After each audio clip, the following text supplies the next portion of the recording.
we are absolutely thrilled to have our guest, Hippolyte Asah, to join us in today's webinar.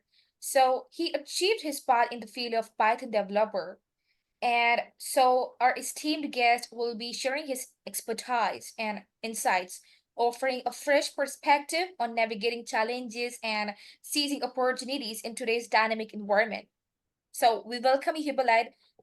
Thank you, guys. Thank you. I'm the one to thank you guys. For the amazing job you've been doing. I think it's an opportunity for me to show my appreciation for what you guys do. And to be honest, I stumbled on Thinkcloudly by chance because I'm a lifelong learner. I always want to improve my skills. So for the record, just as a background history, I've been in the IT for probably 14, 15 years. I started my career probably as a help desk, service desk. I've been in Canada since 2008. So about how many years now? 14, 15 years now. And when I came to Canada, the IT wasn't really popularized. It was difficult to meet people in IT. You had to network, and networking wasn't that easy as it is today.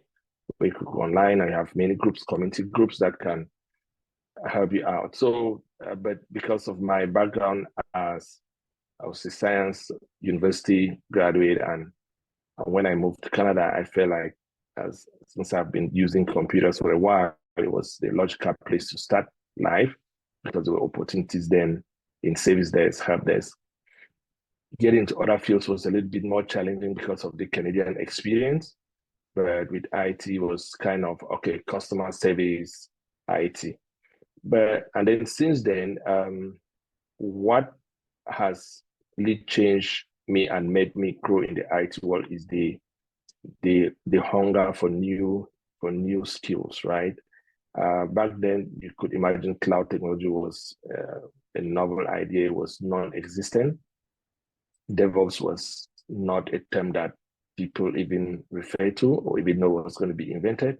But one thing I like about Thinkcloudly, and the one thing I keep coming, somebody's like, oh, you have 12 years, 15 years career. Why do you keep coming? Because the IT world is a dynamic world. It keeps changing. Just look at the exercise we just did with Diksha there.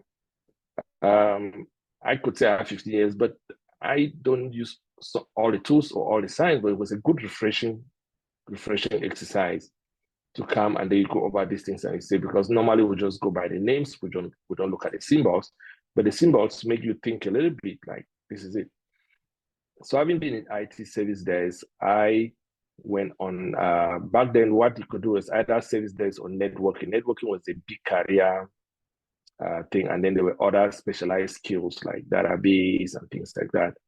But in the field, there was networking and then service desk, and that was really popular. Networking was the big thing. You had to learn about Cisco routing and things like that. So I kind of dabbled in that direction, got trained and certified in Cisco. And then as the world kept changing, it moved now to virtual environment, like VMware came on board with, I think it was Citrix as well. Citrix came around that time, it was a little bit popular. People were putting applications on Citrix, moving that direction. But one thing kept me going. I kept saying, this is just the beginning. I'm just starting.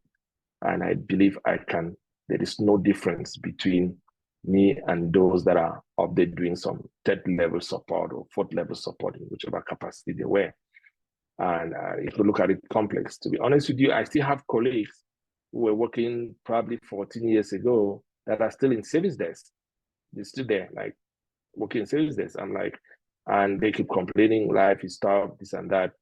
But the difference between me and them, I remember when some of them, I told them when I was at one point, I say, you know what? Yeah, you can't just sit here and be satisfied because you got a job. You have to keep learning. The difference is that when you learn, you have a high up so that tomorrow, if they say there's a downturn, you are in a better place. Or if they say you have to put yourself, and I advise people that Do you want to put yourself in a situation where the company coming to tell you that, well, there's a downturn, we are cutting down on this number of positions, or you want to put yourself in a situation where you go and tell the company, you know what, I think I'm done, I think I will have to move on. You have to make that choice. Some people get so clinged to their jobs that sometimes they feel like they can't let loose. But the difference with IT professionals that keep moving, they just keep learning and knowing that the sky is the limit. And with Thinkcloudly, I remember when I came to Thinkcloudly, I was already a certified Kubernetes developer. I was already double AWS certified architect. I have Cisco, CCP, CCNA. I have multiple CompTIA certifications, Linux certified. But again, this didn't stop me from learning, coming to Thinkcloudly and telling them, you know what, Thinkcloudly, this is what I need. And the good thing about Thinkcloudly is, remember when I contacted Naman and I said, Naman, you know what? Yes, I know you're doing all these programs. I really cannot want to come and sit down and start learning about IP addresses, IP classifications, what's a network, what's an IP, or what's a host, what's a cluster. I really don't, it's going to kill me. It's going to, and say, yeah. And then Naman was very open to say, no, we have programs you could develop based on your skill level. We could set up something for you. And that's how I was impressed, because a lot of these communities and training programs, they have fixed programs. They come to you and say, oh, now cybersecurity is starting on the field. Even if you've been a cybersecurity professional for 14 years and you were working in something, you want to refresh your skills, you're going to be stuck in that program, and you're going to be probably 60% of the program is not going to be helpful to you. Because let me tell you, even though you are a cybersecurity, you are a DevOps engineer, when you're working in a big company, big companies like I've had the opportunity to do before, they use probably 1/10 of the skill set that you learn in DevOps. Just 1/10. Like I work as a consultant somewhere now in AWS. All I need to do is just run a Terraform pipeline script. That's all I have to do. Just run it, configure it, set it up. It's already set up. I say I want to run, I want to create these things. I just run. That's all I have to do. So I'm working with Terraform, I'm working with AWS, but I have no opportunity to go on IM, to go on EKS, to check what is there, what is in EC2 instances. I have, because everything has been blocked as per their security levels. You cannot just go into a company and you're able to do billing, you're able to run Kubernetes clusters as you like, you're able to run anything. No, even though we learn it in training, you find yourself that you are restricted to a specific area. So that begs the point where what happens if you've been doing one thing for so many years, like 5 years, you've just been just running one script, just a pipeline, just run one script. It's a career killer for you, right? You're going to come out from there becoming not, because at least they pay you well, you're satisfied. Why do you want to learn? Why do you want to learn new skills? So over the years, I feel out that that's a career killer for me. I don't want to be in that position. I'll take your money, but I'll continue to train myself. So I've been to DevOps, I've been to Linux administrator. As an administrator, I worked in a place where I was just a Linux administrator. You do patches, you do changes, you do your changes, and you do things. But now, to be honest with you, how many people get jobs as Linux administrators? It's virtually none, because the IT world is dynamic, it's hybrid, they've changed everything, especially if you're working in certain countries, and every country has its specificities. UK, US, many other countries, Canada, they have their specificities. What they do in Canada, for example, where I'm located, they don't just need one skill. They want you to come with a combination of skills. Yeah, you are a Linux administrator, but are you an AWS architect? Are you a cloud engineer? Do you know anything about networking? Do you know this? They bring a combination of skills. So I worked as a Linux administrator. Then DevOps came about. I remember telling my colleagues, you know what, DevOps is the area we have to move to DevOps. That's where it is. There's a combination. They will ask me, what's DevOps? What's DevOps? What is this? It's a new thing coming up. Yeah, it's a new career. It's like this coming up. And then went into DevOps. And when I was doing DevOps, they were still stuck there. By the time I moved, I left them there and they were still doing the Linux side. So after 2 years, are you guys still there? They will say, yeah. But then I've moved on. I mean, you moved on, you're getting 20 to 25, 30K boom, bomb in your income. Because when you're stuck somewhere and they're paying you maybe 70, 80, or 70 or 65, or 75 or 80 as a Linux admin, I mean, you're going to be stuck there. They're not going to give you suddenly give you 20K extra. But if you develop, learn the skills, learn new skills, you move on to like a DevOps admin, you have a 20, 25K bump in your income. That's how we move. You have to be smart. You have to be an expert. You have to train yourself. One big thing about when it comes to IT, you have to keep learning. You have to, it's like, it's a race. You have to keep running. A lot of people just feel like, I'm going to do IT. I'm just going to come into IT and then I learn one skill, I get a job, and that my life is going to change. I'm going to be happy. I'm going to sleep. I'm going to sleep there. No, you don't go to rest. You find joy in learning new skills. Okay, today you're doing Ansible. Next thing, after you get a job, are you going to do what? Maybe Docker, Terraform. Maybe after a while, you've been working a job, you finally got a job where you're just doing Terraform, or you're just doing Ansible. Afterwards, you may come and say, you know what, I need to refresh my skills in Terraform. You go back to Terraform, you refresh your skills, you look at what's out there. You have to be. One of the primary reasons why I always never miss Thinkcloudly webinars is because of they keep us on pace. What's going on in the world? What's you see the presenter Disha Naman, they will tell you about the trend, the career trends, income in various countries like the US, this, and it keeps us at bay, like keeps us updated, letting us know the career trends so that tomorrow, if there's something you feel like, okay, this is good, you may learn that skill, but you may not use it immediately. And I want to tell you, when I came to Thinkcloudly, I just wanted to refresh my skills. I wanted to do some. I've been working as an app support engineer for a while, and then I was off to doing some other things. And I said, you know what, I want to refresh my skills on DevOps projects. After I did my refresher skills with some DevOps projects, refresher courses, things like that, I was joining their webinars, and then I feel like, okay, you know what?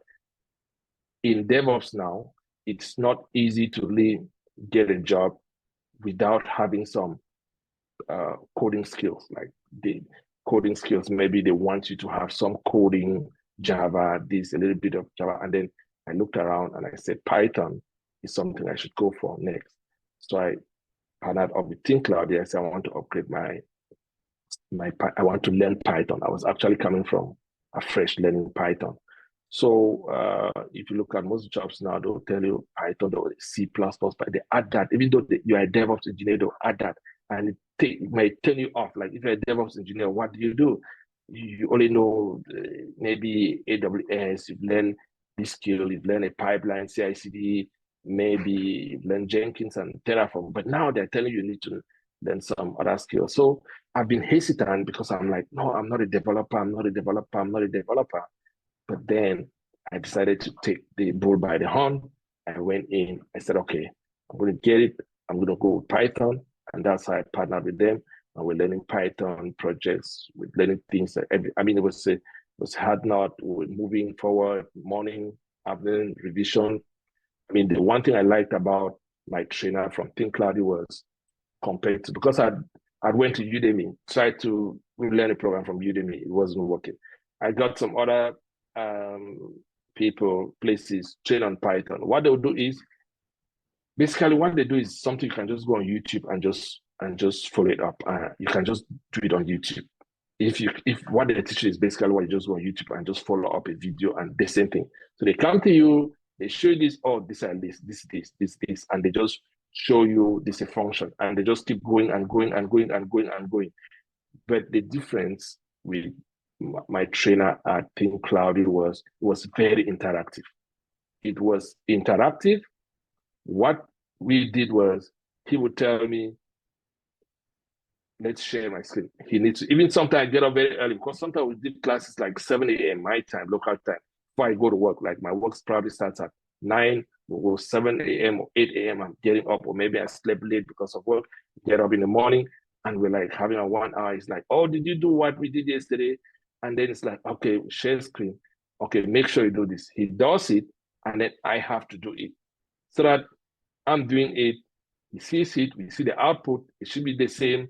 We are It's interactive practice. And that was what kept me going, because with other programs like Udemy, you just listen to the lectures, but he'd be like, share a screen, run this, put this, make sure your program is running. Let's see the output. Let's see your results. You have an error. Let's see where oh, there was one space. Sometimes you're doing some coding, you had an extra space. You miss a comma. You miss this. You miss this. Some things that can be very frustrating if you're just watching YouTube or You're right. Udemy, and then you got a comma and they I will get stuck. you're absolutely right. I'm sorry to cut you, but yes, you're right. The experience what you get with the live instructor is a different. I mean, you get an opportunity to share your screen and ask queries. I mean, that is something which differs from Udemy. I mean, I that is something which I completely agree with you.